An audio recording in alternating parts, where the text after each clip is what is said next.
Assalamualaikum warahmatullahi wabarakatuh. Perkenalkan, nama saya Husnaini. Bagaimana kabarnya semuanya? Sehat? Bagaimana batinnya? Baik-baik saja kah? Atau lagi tidak baik-baik saja? Baik, kita di sini akan belajar tentang menata ruang batin. Kenapa kita perlu menata ruang batin kita? Kenapa sih penting menata ruang batin itu? Karena hambatan hidup yang terbesar ada di dalam diri kita sendiri, ada di dalam diri. Ya. Masa iya? Oke ya, contoh. Kita ingin menjadi seorang content creator. Ya. Kenapa sampai sekarang nggak buat video? Kenapa sampai sekarang kita nggak upload video? Apa karena kita nggak punya HP?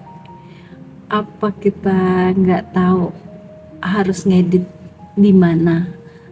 Padahal kan kita tahu. Kita selalu, kalau foto kan kita selalu pakai filter, kita tahu cara mengedit pasti. Ya. Apa kita nggak punya waktu? Bukan itu semua yang jadi penghalang, tetapi ada di dalam diri kita. Kita merasa kalau kita buat video nanti, kalau aku upload nanti ada yang komen, gitu aja di upload. Nanti takut, ada rasa takut, ada rasa malu, nggak pede, suaraku kok di kamera agak cempreng ya, nanti gimana ya kata teman-temanku yang followerku, lingkunganku, nanti aku dibilang sekarang jadi selebgram ya, malu, takut, ya kan. Jadi sebenarnya yang mempengaruhi hambatan hidup kita itu bukan dari luar, tapi melainkan dari dalam diri kita sendiri, yaitu ada perasaan dan pikiran yang mempengaruhi, sehingga kita tidak buat konten, kita nggak upload video, ya kita stuck di situ aja. Jadi mengapa kita penting untuk mengelola batin kita, ya, yaitu batin itu ada pikiran dan perasaan yang harus kita kelola. Nah itu penting, ya, penting kita kelola, karena kalau seandainya kita kalau bisa mengelola pikiran dan perasaan kita yang ada di dalam diri kita, yang itu semua di dalam diri kita, maka kita bisa jauh lebih baik, kita bisa jauh lebih produktif, kita bisa banyak hal yang bisa kita lakukan. Ya, coba deh, berapa banyak keinginan kita yang sampai sekarang ini kita tuh nggak melakukan apa-apa, hanya karena apa? Karena ada pikiran dan perasaan yang membuat kita akhirnya kita nggak maju-maju, dan buat kita sampai sekarang ya begini-begini aja. Iya nggak? Iya atau nggak? Iya atau nggak? Jadi kita penting namanya mengelola batin kita, yaitu inner, ya, di dalam diri kita ada permainan di dalam ruang batin yang perlu kita kelola, sehingga kita bisa memenangkan, ya, batin kita sendiri, ya, yaitu pikiran dan perasaan kita. Oke, kan kita sering ya ikut seminar-seminar, webinar, terus kita ikut kelas-kelas, ya, yang ingin upgrade diri untuk supaya kita ada hasil yang kita ingin dapatkan, ya kan. Nah, hasil yang ingin kita dapatkan itu dipengaruhi oleh perilaku yang kita lakukan, ya. Jadi apa yang kita lakukan itu sangat mempengaruhi hasil yang kita inginkan, ya, dipengaruhi oleh dengan perilaku, dan perilaku yang perilaku kita ya, sehingga kita melakukan apa yang kita lakukan itu dipengaruhi oleh perasaan kita, dipengaruhi oleh perasaan kita ya. Apa yang rasa kita, oh aku ngerasa nih bisa nih, berani nih aku kayaknya ya, sehingga kita akan mengeluarkan action atau perilaku yang menunjukkan kita berani gitu. Misalnya, aduh aku takut ya, kayaknya aku nggak bisa deh, aduh aku takut. Nah, sehingga ada ketakutan itu, jadi kita nggak bisa melakukan, kayak ada ragu-ragu misalnya. Jadi perilaku ini sangat dipengaruhi oleh perasaan kita ya. Nah, jadi kita tidak bisa merubah hasil kalau perilaku kita tidak rubah ya. Jadi kita pengen nih punya kita pengen nih anak kita jadi anak yang baik ya, tenang ya. Kita nggak bisa lihat anak kita tenang kalau kita sendiri itu juga tidak tenang dalam mendidiknya, dalam memberitahu, dalam komunikasi apa saja. Itu tidak kan, anak kita tidak akan bisa tenang kalau kita sendiri juga belum tenang ya. Jadi perilaku kita itu sangat dipengaruhi hasil, dan perilaku itu dipengaruhi oleh perasaan yang ada di dalam. Kemudian perasaan ini tidak serta-merta muncul begitu aja ya, karena ya aku kesel deh, aku sebel deh, aku jengkel. Itu bukan karena suatu kejadian ya, kejadian langsung membuat kita jadi perasaan kita berubah, bukan. Jadi perasaan itu dipengaruhi oleh pikiran kita ya, oleh pikiran kita. Jadi ketika ada suatu kejadian itu yang sebelum kita merasa jengkel, kita merasa sedih, kita merasa senang, itu ada pikiran yang sedang kita pikirkan sehingga perasaan kita menjadi sesuatu gitu. Misalnya satu kejadian, misalnya ya, ada suatu kejadian yang seorang ibu-ibu misalnya, ada anak kita itu sedang pulang sekolah ya, anak kita pulang sekolah yang biasanya kan buka pintu salim ya kan, kemudian menyapa lah, terus masuk kamar gitu. Tapi suatu hari itu ada anak kita gitu misalnya, pulang salam enggak, kemudian salim enggak, nyapa apa lagi, kadang cuma ngelirik gini doang. Kita dilirik dengan tatapan sinis ya kan, kemudian dia masuk gitu. Terus apa yang sedang kita pikirkan? Apa yang di dalam pikiran kita saat itu? Sombong banget misalnya, atau gak sopan banget, masuk bukannya salim, bukannya salam, nyapa kah, apakah kok langsung masuk aja, gak sopan gitu misalnya. Atau kok gitu sih gitu, respon kita langsung pikir yang apalah, ngejudge apa gitu misalnya. Sehingga dengan pikiran kita tadi yang gak sopan banget sih gitu, harusnya kan dia salim, harusnya kan dia gini. Kemudian ada perasaan yang muncul, jengkel lah kita, kesel lah karena nggak ini, sehingga mempengaruhi perilaku kita.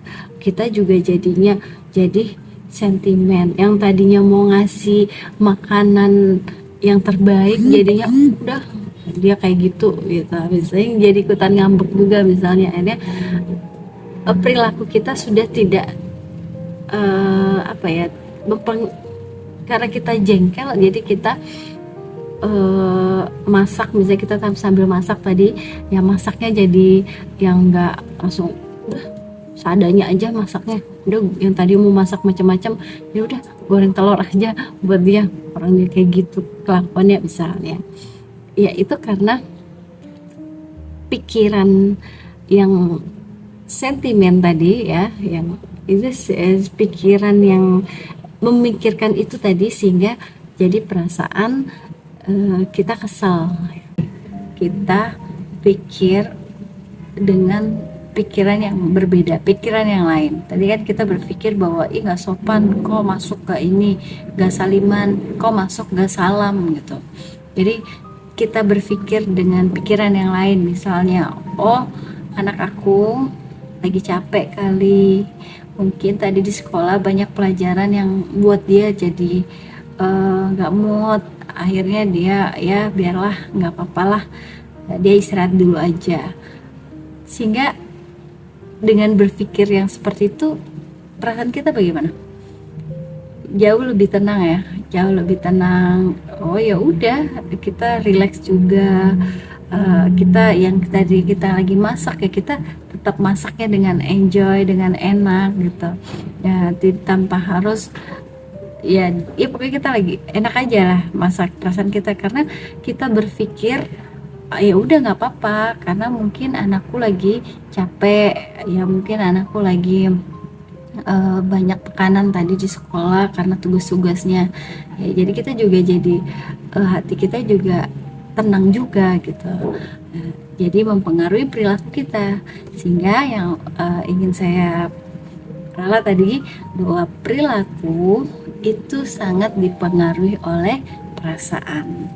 Ya, perasaan itu tidak karena satu kejadian akhirnya kita kesal ya, tapi ada pikiran yang sedang kita pikirkan sehingga muncullah perasaan itu ya, muncullah perasaan sehingga mempengaruhi perilaku, sehingga kita mendapatkan hasil-hasil dari pikiran, perasaan, dan perilaku kita ya. Itulah yang terjadi. Bagaimana kita bisa mengelola batin kita, kita bisa mengelola pikiran dan perasaan kita ya. Ada 7 kaidah yang coba kita pahami, yang kita coba kita masukkan di alam bawah sadar kita, mindset kita, bahwa 7 kaidah ini adalah cara menata ruang batin kita ya.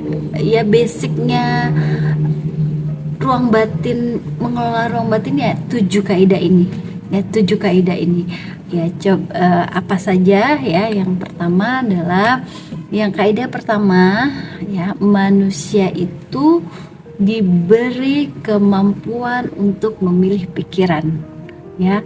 Kita itu, semua kita ya, diberi kemampuan untuk memilih pikiran, perasaan, dan tindakan ya. Yang di kata lain tuh ikhtiar ya, ikhtiar dari bahasa Arab artinya adalah kita diberi pilihan ya untuk memilih pikiran, perasaan, dan tindakan apa yang harus kita inginkan ya. Itu diberi kebebasan, itu kebebasan untuk responsibility. Jadi kita bisa merespon apa saja tuh, itu tergantung diri kita ya. Dan yang kedua, kejadian atau situasi tidak sama dengan pikiran. Jadi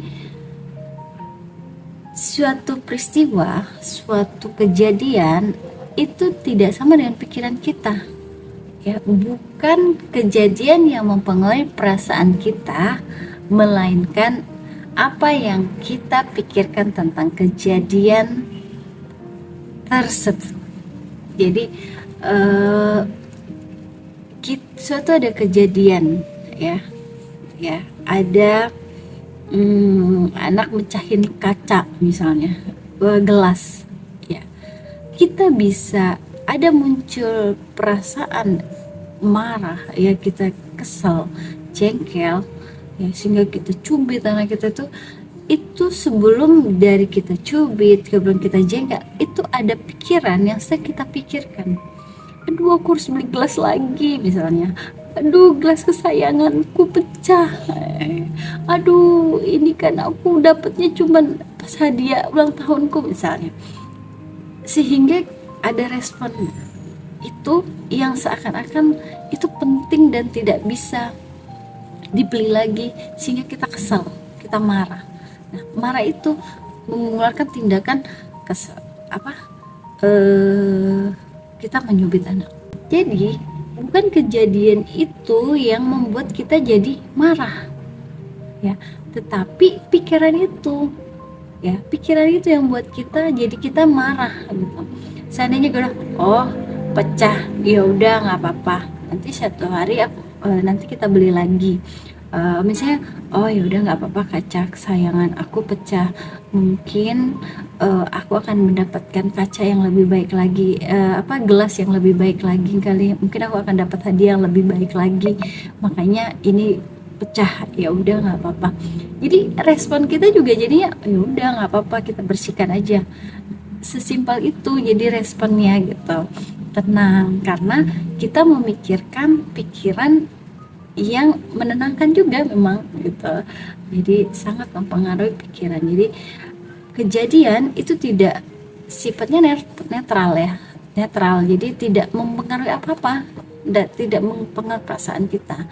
Cuman kita yang membuat suatu pikiran itu sehingga mempengaruhi perasaan, sehingga perasaan itu mempengaruhi bagaimana tindakan kita, ya, respon kita, ya, gitu. Yang ketiga itu, kaidah ketiga adalah kita tidak bisa memilih kejadian yang kita alami, ya, tetapi kita bisa memilih respon atas kejadian yang kita alami. Artinya begini, kita tidak bisa memilih kejadian apa yang kita pengen dapatkan hari ini, tapi kita bisa memilih respon apa yang kita ingin respon atas kejadian yang kita alami, ya. Suatu contoh misalnya hujan yang paling sering ya kita ibu-ibu ini, hujan lagi nyuci, misalnya lagi nyuci hujan. Nah, kita kan nggak bisa ya memberhentikan hujan, ya. Ya kita cukup hujan, oke, hujan. Jadi sekarang aku lagi nyuci, gimana ya caranya aku tetap menjemur? Oh ya udah, di belakang rumah ada gantungan yang nggak kena hujan misalnya. Oh ya udah, gimana aku ngeringin aja dulu, nanti habis aku selesaikan aku keringkan, nanti setelah itu nanti selesai hujannya berhenti aku jemur, ya. Jadi kita nggak bisa ya memilih pilihan kejadian apa yang kita inginkan, ya. Ya kalau kejadian itu terjadi ya terjadi aja, tetapi apapun yang terjadi dalam diri kita, kita bisa memilih respon apa yang kita ingin lakukan, respon apa yang kita inginkan. Jadi itulah yang bisa kita lakukan, respon kita dalam suatu kejadian itu yang bisa kita pilih, ya. Kemudian yang keempat adalah untuk mengubah hasil kita perlu mengubah perilaku. Ya, untuk mengubah hasil kita perlu mengubah perilaku. Untuk mengubah perilaku kita perlu mengubah perasaan. Ya, untuk mengubah perasaan kita perlu mengubah pikiran. Jadi kita tidak bisa serta-merta langsung aku pengen hasil ini tanpa ada perilaku yang kita lakukan, ya, yang sesuai dengan hasil kita. Kita pengen jadi ibu yang baik, ya, kita tanpa harus kita mencoba untuk melakukan hal-hal yang baik. Kita mau jadi contoh untuk anak kita, misalnya aku ingin jadi contoh anak kita, jadi anak kita pengen anak yang soleha, misalnya kita nggak bisa jadikan anak kita soleha, hasil anak kita tuh jadi anak yang soleha kalau kita tidak jadi orang yang jadi panutannya, jadi ibu yang soleha panutannya sehingga jadi anak soleha. Dan kita juga tidak bisa menjadi ibu yang soleha ya kalau kita tidak punya perasaan-perasaan yang baik ya, perasaan-perasaan yang tenang, perasaan-perasaan yang menenangkan hati ya, sehingga perilaku tenang ya. Dan kita bisa punya perasaan yang tenang, yang baik, itu kita juga perlu mengelola pikiran kita yang membuat kita juga jadi tenang. Jadi pikiran-pikiran yang baik, yang ridho, yang ikhlas, yang tenang, yang buat kita tenang ya, kita perlu mengolah pikiran kita juga ya, sehingga semua itu akan kita dapatkan hasil sesuai yang kita inginkan ya. Dengan kita mengubah pikiran ya, kita perlu mengubah perasaan. Kita ingin melakukan hasil, maka kita perlu mengubah perilaku kita merubah kemudian perasaan kita, dan bagaimana pikiran kita juga perlu perhatikan ya. Dan yang kelima, agar mampu mengelola pikiran, perasaan, dan perilaku dengan baik, kita perlu menyadari ya, kita perlu sadar dulu ya, sadar terlebih dahulu. Artinya setiap ada suatu kejadian, sadar dulu ya. Apalagi trauma kejadian yang tidak diinginkan atau menyedihkan atau atau kejadian yang tidak diinginkan lah, misalnya musibah ya, maka kita sadar dulu. Ini kejadian terjadi ya, ini aku alami, atau bisa dengan refleks kita, innalillahi wa inna ilaihi rajiun ya, kita istirja dulu, innalillahi wa inna ilaihi rajiun, ya Allah ini ya. Kita sabar itu kita menahan sejenak ya, atas suatu peristiwa itu ya. Kita dengan cara istirja, kemudian kita istighfar atau kita tarik nafas dulu, terus kemudian nanti akan ada bergeser, terus jika kita sabar itu belum tentu juga kita langsung ridho ya, kita langsung terima atas kejadian itu, enggak juga ya. Jadi kadang kita sabar itu menahan ya, tetap memikirkan bagaimana kita tetap di jalan yang benar gitu. Kita sadar ya, kita kemudian nanti akan lama-lama itu akan ada muncul ridho. Oke, udah, ini udah sudah terjadi. Nah, dengan kita ridho ya, hikmah itu akan masuk nih.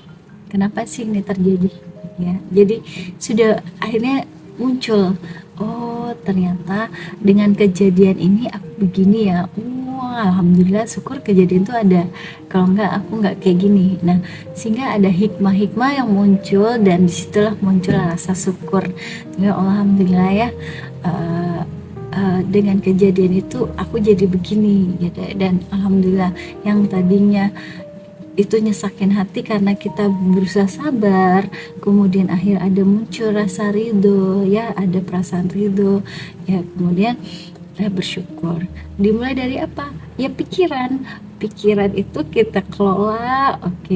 Mungkin ada suatu kejadian, mungkin nih ada yang Allah inginkan apa ya, mungkin dengan ini ya, kita berhusnudzon bila dulu gitu. Pikiran itu kita kelola dengan baik, kita coba berhusnudzon bila, positive thinking.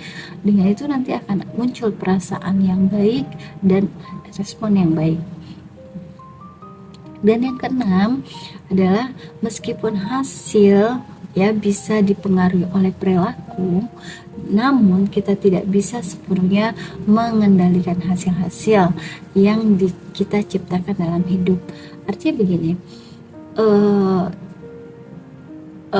walaupun perilaku itu mempengaruhi hasil ya, mempengaruhi hasil gitu.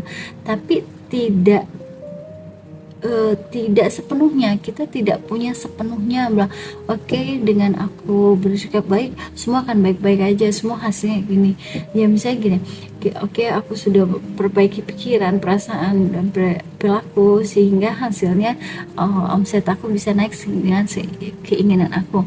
Tidak juga ya, tidak juga ya, tidak sepenuhnya. Mungkin akan kenaikan, tapi bisa jadi tidak seperti yang kita inginkan, tapi mengalami kenaikan misalnya ya, karena semua itu bukan sepenuhnya kita ini ada karena diciptakan, karena ada yang menciptakan kita, inilah yang penentu utamanya. Jadi kita ini hanya bisa mempengaruhi saja ya. Misalnya kita pengen omset naik 100 juta ya, mungkin naik, bisa lebih, bisa juga tidak lebih dari bisa lebih dari 100 juta, bisa juga kurang, bisa juga pas.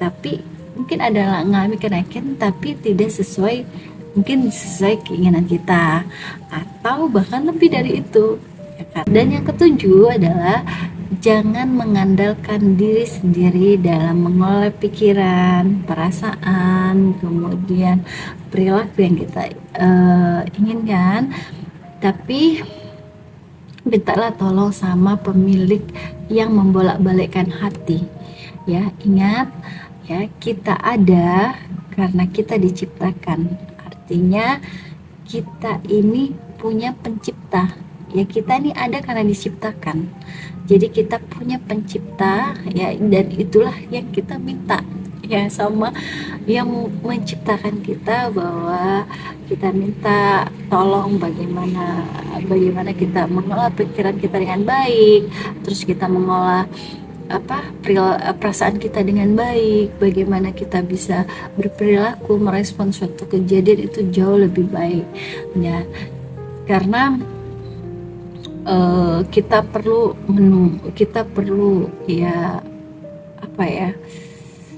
sadar bahwa kekuatan pikiran itu tetap atas izin Allah ya. Jadi walaupun ada istilah law of attraction itu mengatakan bahwa apa yang kamu pikirkan itu akan terjadi, tapi semua itu terjadi karena izin Allah juga. Jadi artinya tidak bisa juga kita akhirnya menuhankan pikiran kita sendiri ya, dengan walaupun ada dalil berkata Allah itu beserta pikiran kita. Jadi artinya semua itu juga atas izin Allah ya, semua itu atas izin Allah. Dan maka dari itu kita, setiap pikiran kita, perasaan kita, perilaku kita minta terus kepada Allah untuk membantu kita agar tujuan harapan yang kita inginkan ya sesuai dengan diri kita gitu, sesuai harapan kita.